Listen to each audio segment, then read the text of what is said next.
Mel2204, your project vlogger host. Subscribe. Magandang araw Pilipinas!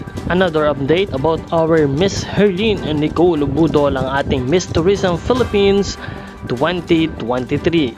Labis ang pasasalamat ni Herlene sa lahat ng tumulong at nakiisa at nagbigay ng effort para makiselebrate sa kanyang napakahalagang araw, ang kanyang birthday. Nag-uumapaw na kaligayahan ang hatid kay Herlene ng taong 2023. Simula pa ng siya ay nagsimula hanggang sa kasalukuyan ay talagang makikita mong patuloy na minamahal at mas maraming tao pa ang nag-iidolo kay Herlene Nicole Budol. Sa kanyang pagsusumika, sa kanyang nasimulan hanggang sa maging successful at marating unti-unti ang kanyang mga pangarap. Hanggang sa kanyang kaarawan ay talaga namang inabangan at patuloy siyang minamahal ng kanyang mga taga-suporta.